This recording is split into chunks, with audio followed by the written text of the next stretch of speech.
ಶ್ವೇತಾ ಯಾದವ್ ಅವರು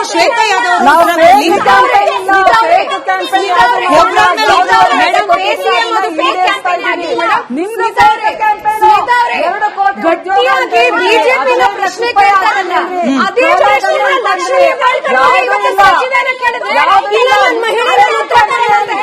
ಶ್ವೇತಾ ಯಾದವ್ ಅವರಿಗೆ ಪ್ರಶ್ನೆ. ಶ್ವೇತಾ ಯಾದವ್ ಅವರ ಪ್ರಶ್ನೆ ನನ್ನ ಆಡಿಯನ್ಸ್ಗೆ ಕಡೆ ಬಾರಿ ಹೇಳ್ತಾ ಇದ್ದೀನಿ, ಎಲ್ಲರೂ ಮಾತನಾಡೋಂಗಿದ್ರೆ ಮೈಕ್ ಮತ್ತೊಂದ್ಸತಿ ಈ ಕಡೆ ಬರೋದಿಲ್ಲ. ಎಲ್ಲರೂ ಒಟ್ಟಿಗೆ ಮಾತನಾಡ್ತೀರಿ ಅಂತಂದ್ರೆ ಕಾರ್ಯಕ್ರಮ ಮುಗಿಯೋವರೆಗೂ ತಾಳ್ಮೆಯಿಂದ ಇರಿ, ಆಮೇಲೆ ಆಚೆ ಏನಾದ್ರೂ ಮಾತನಾಡ್ಕೊಳ್ಳಿ. ಪ್ರಶ್ನೆ ಅವ್ರಿಗೆ ಕೇಳದ್ಮೇಲೆ ಉತ್ತರ ಕೇಳಿಸ್ಕೊಳ್ಳೋ ವ್ಯವಧಾನ ಇರಬೇಕು. ಹಾಗಿಲ್ಲ ಅಂತಂದ್ರೆ ದಯಮಾಡಿ ವಿನಂತಿ ಮಾಡ್ಕೊಳ್ತಿದ್ದೀನಿ, ಬರಬಾರ್ದು ಮಾತು ಈ ಕಡೆಯಿಂದ ವಾಪಸ್. ಮತ್ತೊಂದ್ಸತಿ ಶ್ವೇತಾ ಯಾದವ್ ಅವರಿಗೆ ಪ್ರಶ್ನೆ, ಅದಾದ್ಮೇಲೆ ವೀಣಾ ಅವರು ಮಧುಮತಿ ಅವರು ಉತ್ತರ ಕೊಡ್ಲಿ. ಇದು ಬಿಜೆಪಿ ಪಕ್ಷದಿಂದ ಬರ್ತಿರುವ ಮತ್ತೊಂದು ಆರೋಪ. ಡಿಕೆ ಶಿವಕುಮಾರ್ ಅವರ ಆಪ್ತ ಬಣದಲ್ಲಿ ಗುರುತಿಸಿಕೊಂಡಿದ್ದಾರೆ ಲಕ್ಷ್ಮೀ ಹೆಬ್ಬಾಳ್ಕರ್ ಅನ್ನೋ ಕಾರಣಕ್ಕೆ ಡೆಲಿಬರೇಟ್ ಆಗಿ ಈ ಗೃಹಲಕ್ಷ್ಮಿ ಯೋಜನೆಯ ಹಣವನ್ನ ರಿಲೀಸ್ ಮಾಡುವಲ್ಲಿ ಹಣಕಾಸು ಇಲಾಖೆಯಿಂದ ವಿಳಂಬ ಆಗ್ತಾ ಇದೆ ಅನ್ನೋ ಆರೋಪ. ಇಲ್ಲೂ ಕೂಡ ಅದೇ ಕುರ್ಚಿ, ಇಲ್ಲೂ ಕೂಡ ಅದೇ ಬಣ ಬಡಿದಾಟ ಕಾರಣ ಅನ್ನೋ ಆರೋಪ.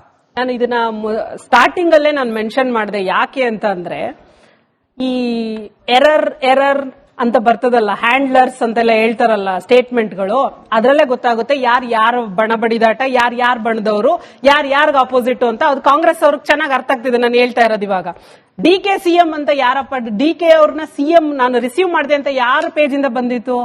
ಅದಕ್ಕೆ ಅವ್ರು ಉತ್ತರ ಕೊಡ್ಲಿ. ಅವ್ರು ಹೇಳಿದ್ರು ನಿಮ್ಮ ಸಮ್ಮಿಶ್ರ ಸರ್ಕಾರ ಯಾಕೆ ಬಿದ್ದೋಯ್ತು, ನೀವೇನ್ ಮಾಡಿದ್ರಿ ಅಂತ. 25,000 ಕೋಟಿ ರೈತರ ಸಾಲ ಮನ್ನಾ ಮಾಡಿದ್ದು ಕುಮಾರಣ್ಣ madam, ಕಾಂಗ್ರೆಸ್ನವರಲ್ಲ.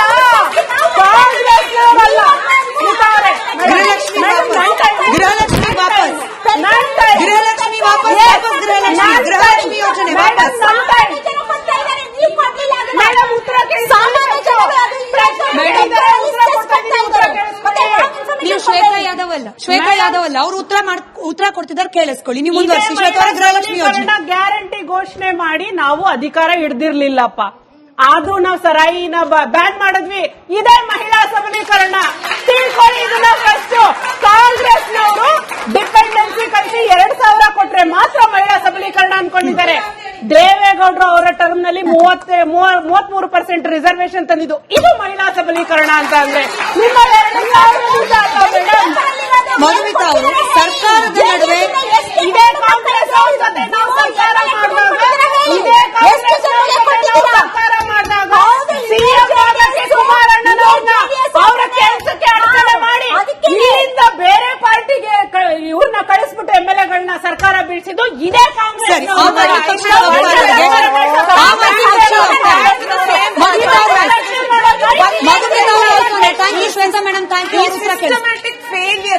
Coming back to Gruhalakshmi, ಈ ಸಿಸ್ಟಮ್ಯಾಟಿಕ್ ಫೇಲಿಯರ್ ಹೆಂಗಾಯ್ತು? ಡಿಸ್ಟರ್ಬ್ ಮಾಡ್ತಿದ್ದೀರಾ ಇವಾಗ.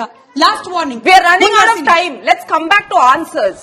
Okay, systematic error of the system ಹೆಂಗಾಯ್ತು, ದುಡ್ಡು ಎಲ್ಲೋಯ್ತು, ಹೆಂಗ್ ಸ್ಕಿಪ್ ಆಯ್ತು, ಅದಕ್ಕೆ ಉತ್ತರ ಕೊಡ್ಲಿ. ಯಾವಾಗ ಕೊಡ್ತಾರೆ ಮೇಡಮ್? ಇದು 3 ದಿವಸ ಆಲ್ರೆಡಿ ಟೈಮ್ ತಗೊಂಡಿದ್ದಾರಲ್ವಾ? Question when are we getting answers? ಉತ್ತರ ಬೇಕು. That's it. ಈಗ ಮಾತಾಡ್ತಾ ಇದ್ರೆ ನಾವು ಈ ಸೆಷನ್ ಶುರುವಾಗಕ್ ಮುಂಚೆನೆ ಯಾರು ಮುಖ್ಯಮಂತ್ರಿಯನ್ನ ಚರ್ಚಿಸಿದೆ, ನಾವು ಕೋಳಿ ಸಾರು ತಿಂದಿದ್ದಾಯ್ತು, ಉಪ್ಪಿಟ್ಟು ಬಜ್ಜಿನೂ ತಿಂದಿದ್ದಾಯ್ತು, ಎಲ್ಲ ಮುಗಿತು. ಸೆಷನ್ಗೆ ತುಂಬಾ ಖುಷಿಯಾಗಿ ನಾವಿಬ್ರು ಮುಂದಿನ 28ಕ್ಕೆ ಸರ್ಕಾರ ತರಕ್ಕೆ ಹೋಗ್ತಾ ಇದೀವಿ ಅಂತ ಸಿಎಂ ಡಿಸಿಎಂ ಪ್ರೆಸ್ ಮೀಟ್ ಮಾಡಿದ್ದು ಆಯ್ತು. ಇದಾದ ಮೇಲೆ ಸದನದಲ್ಲಿ ಒಂದು ಚರ್ಚೆ ಬರುತ್ತೆ. ಮುಂದಿನ 5 ವರ್ಷ ನಾನೇ ಸಿಎಂ ಅಂತ ಬರುತ್ತೆ.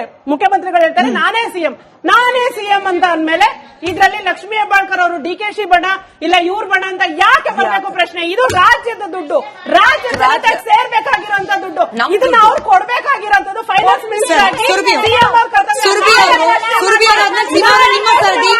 ಸೀಮಾ ಮೇಡಮ್, ಸುರ್ಬಿ ಅವರು ಉತ್ತರ ಆಗಲಿ, ಅದಾದ್ಮೇಲೆ ನೀವು ವೀಣಾ ಮೇಡಮ್.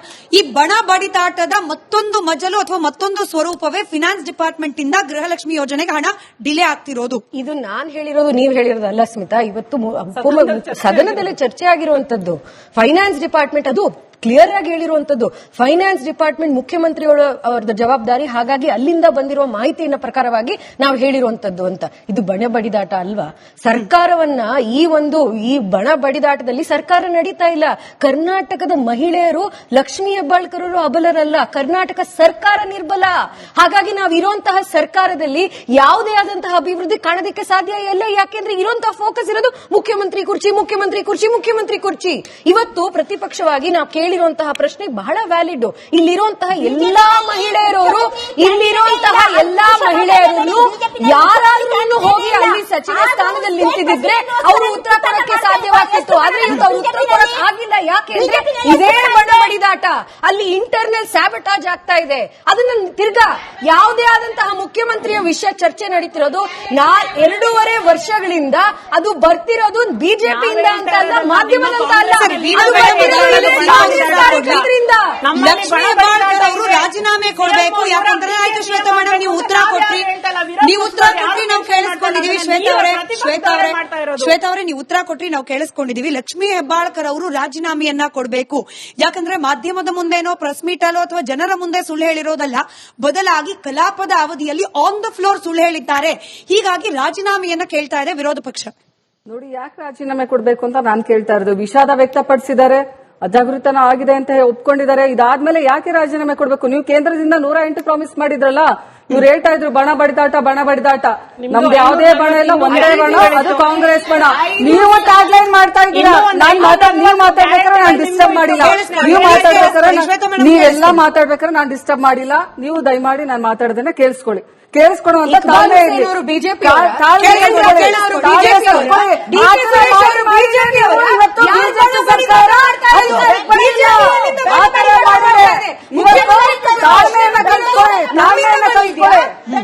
ಕೇಳ್ತಾ ಇದೆಯಾ ಮುಖ್ಯಮಂತ್ರಿ ಸ್ಥಾನನ? ಕೇಳ್ತಿರೋದು ಅವರು.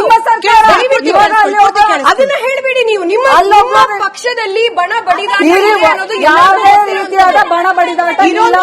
ಇಲ್ಲಿ ಒಬ್ರು ನಿಮಗೆ ಪ್ರಶ್ನೆ ಕೇಳಿದ್ರು, ಯಾಕೆ ಇವತ್ತು ಸಮ್ಮಿಶ್ರ ಸರ್ಕಾರ ಬಿದ್ದೋಯ್ತು ಅಂತ ಕೇಳಿದ್ರು. ಯಾಕೆ ಬಿದ್ದೋಯ್ತು ಹಂಗಂದ್ರೆ ನಿಮ್ಮಲ್ಲಿ ಬಣದಾಟ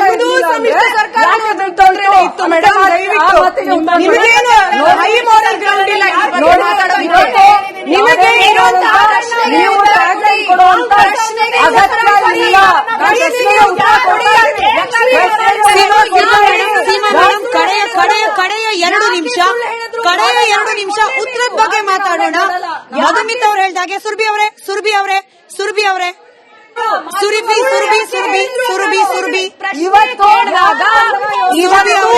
ಪ್ರಶ್ನೆ ಕೇಳಿದಾಗ ಮಧುಮಿತಾ ಅವರು ಹೇಳ್ದಾಗೆ ಉತ್ತರದ ಬಗ್ಗೆ ಫೋಕಸ್ ಮಾಡೋಣ. ಸೀಮಾ ಅವರಿಂದ ಪ್ರಾರಂಭ ಆಗಿ ಬರೋಣ ಎಲ್ಲ ರಿಯಾಕ್ಷನ್ ಬೇಕು. ವೀಣಾ ಮೇಡಮ್ ಸೀಮಾ ಅವರಿಂದ ಪ್ರಾರಂಭ ಮಾಡಿ. ಸುರಭಿ ಅವರ ಕೇಳಿಸ್ಕೊಳ್ಳಿ ಪ್ಲೀಸ್. ಸೀಮಾ ಅವ್ರಿಗೆ ಪ್ರಶ್ನೆ.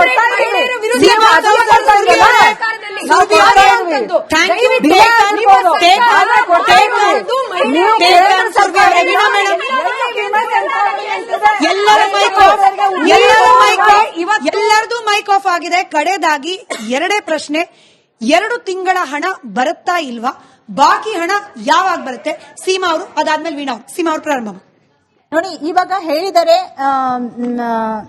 ಮೇಡಮ್ ಹೇಳಿದರೆ ನಾವೆಲ್ಲ ಚರ್ಚೆ ಮಾಡಿ ಆದಷ್ಟು ಬೇಗ ಕೊಡ್ತೀವಿ ಅಂತ ಒಪ್ಕೊಂಡಿದ್ದಾರೆ. ಅವ್ರು ಇವಾಗ ನಾನು ಇವ್ರಿಗೆ ಬಿಜೆಪಿ ಅವ್ರಿಗೆ ಮತ್ತೆ ಅಶೋಕ್ ಅವ್ರಿಗೆ ಎಲ್ಲರಿಗೂ ಕೇಳೋದು ಒಂದೇ ಪ್ರಶ್ನೆ ಏನಂತಂದ್ರೆ, ಅವರು ಬಂದು ನೈತಿಕತೆ ಹೊಣೆ ಹೊತ್ತು ನಾನು ಒಪ್ಕೊಂಡಿದ್ದೀನಿ, ತಪ್ಪಾಗಿದೆ, ಆದ್ರೂ ಕೊಡ್ತೀನಿ ಅಂತ ಹೇಳಿದ್ರು ಇಷ್ಟೊಂದು ಒಂದು ಕ್ರೂರ ರೀತಿಯಲ್ಲಿ, ಒಂದು ನೀಚ ರೀತಿಯಲ್ಲಿ ಅವರು ಇಷ್ಟೊಂದು ಜಾಸ್ತಿ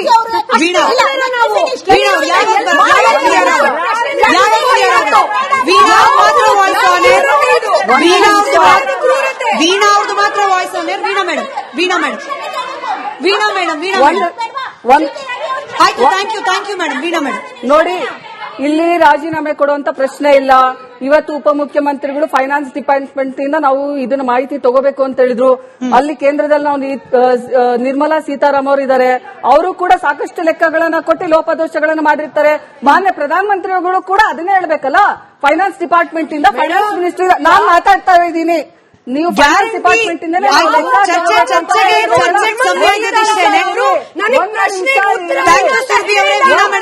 ಮಧುಮಿತಾ ಅವರ ಥ್ಯಾಂಕ್ ಯು, ಶ್ವೇತಾ ಅವ್ರ ಥ್ಯಾಂಕ್ ಯು, ಎಲ್ಲರಿಗೂ ಥ್ಯಾಂಕ್ ಯು. ಸರ್ಕಾರ ಥ್ಯಾಂಕ್ ಯು, ವಾಯ್ಸ್ ಹೋಗ್ತಾ ಇಲ್ಲ. Thank you so much. Thank you. ಸರ್ಕಾರದ ಮೇಲೆ ಭರವಸೆ ಇರೋದು. ಥ್ಯಾಂಕ್ ಯು ಸುರ್ಭಿ ಅವರ ಥ್ಯಾಂಕ್ ಯು. ಪಂಚ ಗ್ಯಾರಂಟಿಗಳ ಬಲದ ಮೇಲೆ ನಿರ್ಮಾಣವಾದ ಸರ್ಕಾರ. ವಾಯ್ಸ್ ಹೋಗ್ತಾ ಇಲ್ಲ. ವಾಯ್ಸ್ ಹೋಗ್ತಾ ಇಲ್ಲ. ಪಂಚ ಗ್ಯಾರಂಟಿಗಳ ಬಲದ ಮೇಲೆ ನಿರ್ಮಾಣವಾಗಿರೋ ಸರ್ಕಾರ ಮಹಿಳೆಯರು ವಿಶೇಷವಾಗಿ ವಿಶ್ವಾಸ ಇಟ್ಟಿರೋದು ತಿಂಗಳಿಗೆ 2,000 ರೂಪಾಯಿ ಬರುತ್ತೆ, ಮನೇಲಿ ಚಿಕ್ಕ ಪುಟ್ಟ ಖರ್ಚಾಗುತ್ತೆ ಅಂತ ಹೇಳಿ ಡಿಲೇನೋ ಎರರೋ ಸ್ಕಿಪ್ಪೋ ಮತ್ತೊಂದೋ ಮಗದೊಂದೋ ಈ ಕಾಂಪ್ಲಿಕೇಟೆಡ್ ಆನ್ಸರ್ ಇಲ್ಲದೆ ಸಿಂಪಲ್ ಆಗಿ ಯಾವಾಗ ಬರುತ್ತೆ, ಇನ್ನು ಮುಂದೆ ತಪ್ಪಾಗದೇ ಇರೋ ರೀತಿಯಲ್ಲಿ ಹೇಗೆ ಇದನ್ನು ಜಾರಿಗೆ ತರ್ತೀವಿ, ಇಷ್ಟು ಸಿಂಪಲ್ ಉತ್ತರ ಸರ್ಕಾರದ ಕಡೆಯಿಂದ ಬರಲಿ ಅಂತ ಆಶಿಸ್ತಾ ಧನ್ಯವಾದ ಎಲ್ರಿಗೂ ಚರ್ಚೆಯಲ್ಲಿ ಭಾಗಿಯಾಗಿದ್ದಕ್ಕೆ. ನೋಡ್ತಾ ಇರಿ ರಿಪಬ್ಲಿಕ್ ಕನ್ನಡ, ಇದು ನಿಮ್ಮ ಧ್ವನಿ.